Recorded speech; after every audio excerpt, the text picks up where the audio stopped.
Assalamualaikum warahmatullahi wabarakatuh. Perkenalkan, saya Zakiatus Solihakinanti dengan NIM 036 selaku perwakilan dari kelompok 1 yang beranggotakan Naina Alifia Rifhana dengan NIM 006, Misrina Zulfanadia dengan NIM 007, Anatasha Aulia Nurhazia dengan NIM 015, Ardila Aulia Labiba dengan NIM 017, Akmal Rizky Wahyudi dengan NIM 024, Janika Putri Fardila dengan NIM 026, Fania Cindy Artari dengan NIM 029, Alfia Solihatin dengan NIM 033, dan saya sendiri Zakiatus Solihakinanti dengan NIM 036.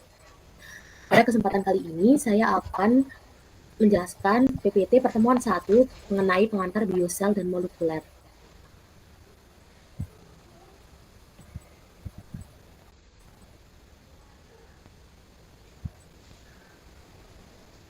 Ruang lingkup biosel mol pada pertemuan 1 diharapkan memiliki kemampuan akhir memahami konsep sel dan kedudukannya dalam suatu organisme, serta memiliki indikator 1. Menjelaskan ruang lingkup biologi sel dan molekuler serta kaitannya dengan disiplin ilmu lainnya. 2. Memahami teknik-teknik untuk mempelajari sel. 3. Menganalisis persamaan dan perbedaan antara struktur dan fungsi sel prokariot dan eukariot.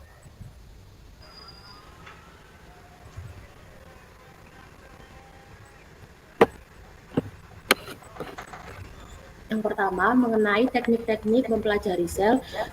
Teknik-teknik mempelajari sel berfungsi untuk memungkinkan kita mengamati sel dalam kondisi in vitro dan in vivo, serta memberikan wawasan yang mendalam tentang kehidupan seluler. Contoh teknik mempelajari sel dapat dengan cara fisik melalui mikroskop cahaya dan elektron, secara biokimiawi melalui sitokemistri, secara kultur sel, molekuler, live cell imaging. Mikroskop cahaya. Mikroskop cahaya adalah teknik yang menggunakan cahaya untuk memperbesar gambar sel hingga ribuan kali lipat. Jenis-jenis dalam mikroskop cahaya, yakni terdapat mikroskop cahaya terang yang menggunakan cahaya putih untuk mengamati sel dan cocok untuk sampel yang sudah diwarnai. Mikroskop fluoresensi menggunakan cahaya UV untuk mengamati molekul yang diberi label fluoresensi dan memungkinkan untuk visualisasi spesifik dari bagian tertentu dalam sel. Mikroskop fase kontras memungkinkan pengamatan sel hidup tanpa pewarnaan dan berguna untuk mengamati sel dalam keadaan asli. Pengaplikasian mikroskop cahaya digunakan untuk mempelajari morfologi sel, interaksi antar sel, dan distribusi molekul tertentu di dalam sel. Kelebihannya yakni mudah digunakan, relatif murah, dapat digunakan untuk mengamati sel hidup. Kekurangannya, yakni resolusi yang terbatas, tidak dapat mengamati struktur yang sangat kecil seperti organel subseluler dengan jelas. Kemudian mikroskop elektron. Mikroskop elektron menggunakan berkas elektron untuk memperbesar gambar sel dan memberikan resolusi yang jauh lebih tinggi daripada mikroskop cahaya. Mikroskop elektron mempunyai dua jenis, yakni scanning electron microscope dan transmission electron microscope. Pada scanning elektron mikroskop terdapat gambar 3 dimensi dari permukaan sel, sedangkan pada transmission elektron mikroskop pengamatan struktur internal sel hingga skala nanometer. Pengaplikasiannya digunakan untuk mempelajari struktur rinci organel seluler seperti mitokondria, ribosom, dan membran sel. Kelebihannya yakni dapat digunakan dengan resolusi sangat tinggi dan mampu mengamati struktur seluler yang sangat kecil. Kekurangannya untuk persiapan sampel kompleks dan dapat rusak, serta tidak dapat digunakan untuk mengamati sel hidup.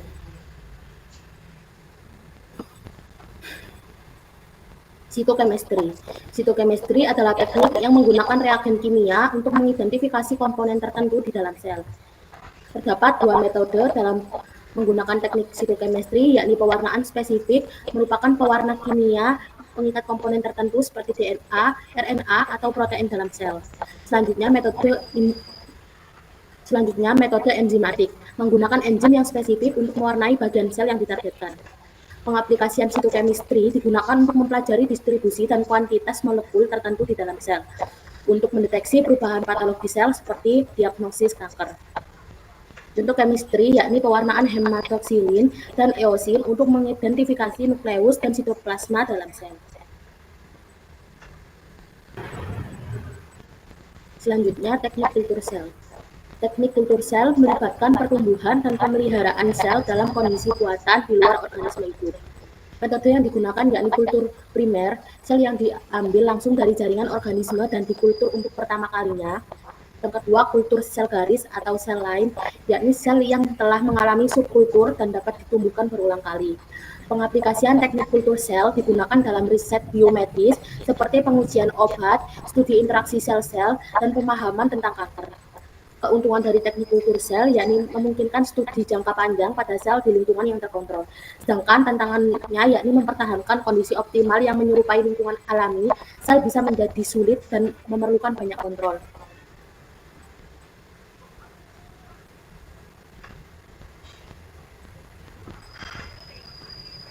Teknik molekular PCR Western blot. PCR atau polymerase chain reaction merupakan teknik untuk mengamplifikasi fragmen DNA spesifik secara eksponensial yang memungkinkan analisis genetik dari jumlah DNA yang sangat kecil. Pengaplikasiannya digunakan untuk menganalisis genetik, deteksi patogen, penelitian evolusi. Western blot merupakan teknik untuk mendeteksi dan mengidentifikasi protein spesifik dalam sampel menggunakan antibodi. Pengaplikasiannya digunakan untuk studi ekspresi protein, deteksi protein terkait penyakit. Aplikasi lainnya dapat berupa RT-PCR atau real-time PCR untuk kualifikasi ekspresi gen secara real-time, Northern blot untuk analisis ekspresi RNA, dan in situ hybridization untuk mendeteksi lokasi spesifik gen atau mRNA dalam sel atau jaringan. Keuntungannya yakni dapat sangat spesifik dan memungkinkan studi mendalam tentang ekspresi gen dan protein. Kekurangannya memerlukan peralatan yang canggih dan mahal serta seringkali memerlukan sampel yang sudah diproses dengan baik.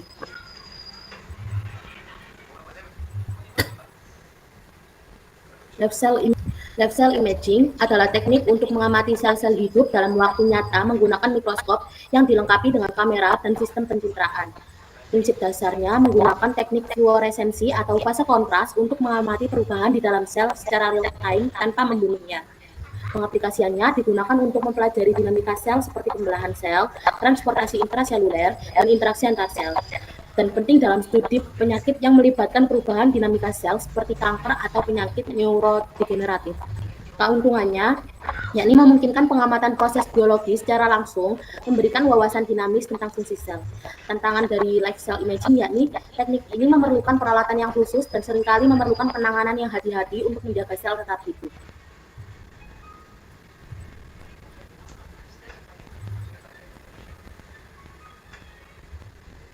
Sel dua tipe dasar. Sel dibagi menjadi dua kelompok besar, yaitu yang mempunyai struktur pembatas membran internal dan yang tidak mempunyai struktur pembatas membran internal. Mempunyai struktur pembatas membran internal disebut sel-sel prokariotik. Sel prokariotik materi genetiknya terkonsentrasi pada suatu daerah nukleoid, tetapi tidak ada membran yang memisahkan daerah ini dari bagian sel lainnya. Sel yang kedua yakni mempunyai struktur pembatas membran internal disebut sel-sel eukariotik. Struktur pembatas membran pada sel-sel eukariotik disebut dengan organela. Masing-masing organela mempunyai fungsi spesifik untuk kelangsungan hidup sel. Berikut merupakan flowchart prokariotik.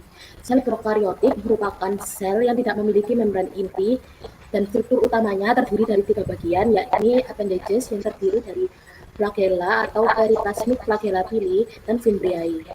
Kemudian sel envelope yang terdiri dari glycophages yang berupa kapsul atau cell layers, sel wall atau dinding sel, dan sel membran atau membran sel. Dan sitoplasma terdiri dari sel full yang merupakan komponen cair mengandung nutrisi dan ion, ribosom, granules, dan nukleoid atau kromosom. Struktur sel prokariotik.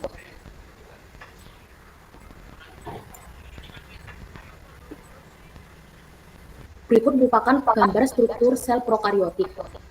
Yang pertama terdapat glikokalit sebagai lapisan pelindung luar sel. Yang kedua terdapat fimbriae, merupakan struktur terkecil seperti rambut. Berikut merupakan gambar struktur sel prokariotik, yakni terdapat bagian glikokalit di mana sebagai lapisan pelindung luar sel, fimbriae sebagai struktur kecil seperti rambut yang membantu menempel ke permukaan. Kemudian bakteri kromosom atau nukleoid yang merupakan DNA utama sel bakteri. Kemudian inclusion granule sebagai tempat cadangan makanan, dan ribosom sebagai penghasil protein dari RNA. Kemudian mesosom, yakni lipatan membran plasma yang meningkatkan luas permukaan. Kemudian sel wall atau dinding sel, yakni lapisan kedua, sel membran, lapisan ketiga, yang keduanya berfungsi menjaga bentuk dan mengontrol pertukaran zat. Dan yang terakhir, flagellum, yakni struktur seperti cambuk yang berfungsi untuk pergerakan. Eukaryotik plant cell. Sel eukariotik mempunyai membran internal yang membagi-bagi sel menjadi ruangan-ruangan, dan ruangan tersebut melayani fungsi metabolik tertentu. Pada gambar ini terdapat bagian seperti nukleus atau inti sel yang mengandung materi genetik DNA dan berperan sebagai pusat pengendali seluruh aktivitas sel. Kemudian vakuola yang merupakan struktur berisi cairan yang berfungsi menyimpan air, nutrisi, dan zat sisa. Pada sel tumbuhan ini, vakuola berfungsi menjaga tekanan kultur sel. Kloroplast, tempat berlangsungnya fotosintesis dan mengandung pigmen klorofil yang menangkap energi cahaya. Kemudian mitokondria merupakan tempat penghasil energi dalam bentuk ATP melalui respirasi sel. Golgi apparatus berfungsi dalam pemrosesan dan pengemasan protein serta lipid untuk dikirim ke bagian lain dari sel atau keluar sel. Raup endoplasmic reticulum atau yang disebut retikulum endoplasma kasar terlibat dalam sintesis protein dan permukaannya terdapat ribosom sehingga memberikan tampilan kasar. Berikut merupakan berbagai mikroba eukariotik. Pada gambar tersebut terdapat 3 jenis sel eukariotik yang berupa alga sel, sel jamur, dan sel protozoa. Ketiganya memiliki organel pada umumnya seperti ribosom, nukleus, nukleolus, Golgi apparatus, sel membran, mitokondria, vakuola, dan dinding sel. Namun ketiganya juga memiliki perbedaan. Contohnya pada alga sel, ia memiliki kloroplast yang hanya ada pada sel alga dan sel tumbuhan pada jenis sel eukariotik. Selanjutnya, pada sel protozoa, ia memiliki glycocalyx, yaitu lapisan luar yang penting untuk perlindungan dan pengenalan antar sel. Dan pada sel fungi, ia memiliki bootstrap yang merupakan bekas reproduksi dengan cara bertunas, sedangkan pada sel jamur, ia memiliki bootstrap yang merupakan bekas reproduksi dengan cara bertunas. Bertunas merupakan ciri khas dari perkembangan ragi itu sendiri. Selain itu, bootstrap juga sebagai penanda beberapa kali sel induk itu membelah.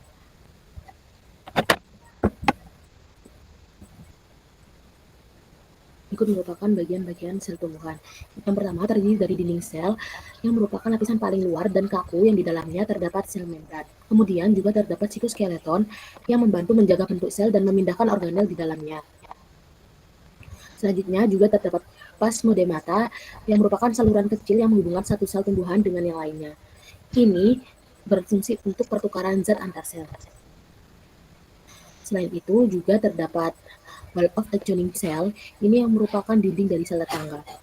Di dalam sel tumbuhan terdapat kloroplast yang sebagai tempat berlangsungnya fotosintesis. Pada kloroplast memiliki struktur pilokoid yang merupakan tempat reaksi terang pada proses fotosintesis. Selanjutnya juga terdapat organel-organel pada umumnya seperti vakuola, nukleus, nukleolus, ribosom, retikulum endoplasma kasar, retikulum endoplasma halus, Golgi kompleks, mitokondria.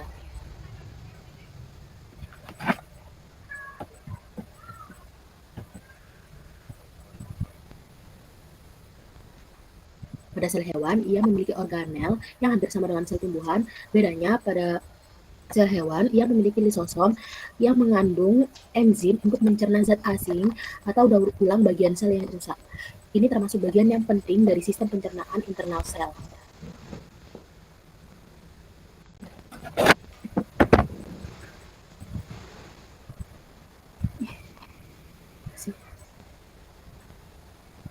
Kemudian, tabel perbedaan sel hewan dan sel tumbuhan. Pada sel hewan, ia tidak memiliki dinding sel, tidak memiliki kloroplast, namun memiliki vakuola kecil, namun pada beberapa sel hewan juga tidak memiliki vakuola. Bentuk sel pada sel hewan lebih variasi, dan memiliki lisosom. Pada sel hewan, nukleus terletak di pusat sel serta memiliki retikulum endoplasma halus dan kasar. Pada sel hewan, mitokondria cenderung lebih kecil dan sel hewan memiliki peran dalam gerak aktif dan respon yang cepat. Pada sel tumbuhan, ia memiliki dinding sel yang terbuat dari selulosa dan memiliki kloroplas yang berperan dalam fotosintesis. Sel tumbuhan memiliki vakuola yang besar yang berfungsi untuk menyimpan air, nutrisi, dan limbah. Sel tumbuhan bentuknya cenderung sama karena memiliki dinding sel yang kaku. Lisosom pada sel tumbuhan tidak ada karena fungsi pencernaan juga dilakukan oleh vakuola. Nukleus pada sel tumbuhan terletak di tepi sel dan lebih banyak memiliki retikulum endoplasma halus daripada retikulum endoplasma kasar. Mitokondria pada sel tumbuhan cenderung lebih besar dan sel tumbuhan memiliki peran dalam fotosintesis dan kemampuan untuk tetap berdiri tegak. Berikut merupakan perbedaan sel prokariota dan eukariota. Pada sel prokariotik terdiri atas organisme bakteri dan archaea yang berukuran 1 hingga 5 mikrometer. Pada sel prokariotik tidak memiliki membran inti dan nukleus. Ia memiliki kromosom tunggal. Sel prokariotik tidak memiliki mitokondria, kloroplas, retikulum endoplasma, dan kompleks Golgi. Pada sel prokariotik, ia memiliki mesosom dan ribosom dengan jumlah 50 subunit dan 30 subunit. Flagela pada sel prokariotik berbentuk sederhana dan tersusun atas flagellin. Pembelahan sel pada sel prokariotik yakni pembelahan biner serta memiliki sel tunggal. Pada sel eukariotik terdiri atas organisme protista, fungi, tumbuhan, dan hewan dengan ukuran sel 10 hingga 100 mikrometer. Pada sel eukariotik memiliki membran inti dan nukleus yang terdiri dari banyak kromosom. Pada sel eukariotik, ia memiliki mitokondria, kloroplas yang hanya ada pada alga dan tanaman, retikulum endoplasma, kompleks Golgi. Pada sel eukariotik tidak memiliki mesosom, namun memiliki ribosom dengan jumlah 60 subunit dan 40 subunit. Flagela pada sel eukariotik berbentuk kompleks yang tersusun atas tubulin. Pembelahan sel pada sel eukariotik yakni dengan cara mitosis dan meiosis. Pada sel eukariotik memiliki sel tunggal dan sel banyak. Perbedaan fungsi dari struktur utama sel prokariotik dan eukariotik. Membran inti sel yang berfungsi sebagai melindungi inti dan mengatur keluar masuknya zat tidak dimiliki oleh sel prokariotik namun dimiliki oleh sel eukariotik. Sistem endomembran yang berfungsi sebagai membagi sel menjadi ruang-ruang kecil tidak dimiliki oleh sel prokariotik namun dimiliki sel eukariotik. Retikulum endoplasma yang berfungsi sebagai penghubung antara bagian sel dan tempat mekatnya ribosom pembentuk protein tidak dimiliki oleh sel prokariotik namun dimiliki oleh sel eukariotik. Yang terakhir, pada mitokondria yang berfungsi sebagai penghasil energi tidak dimiliki oleh sel prokariotik, namun pada sel prokariotik memiliki mesosom. Pada sel eukariotik ia memiliki mitokondria. Sekian presentasi dari kelompok kami. Apabila ada kurang lebihnya, mohon maaf. Wassalamualaikum warahmatullahi wabarakatuh.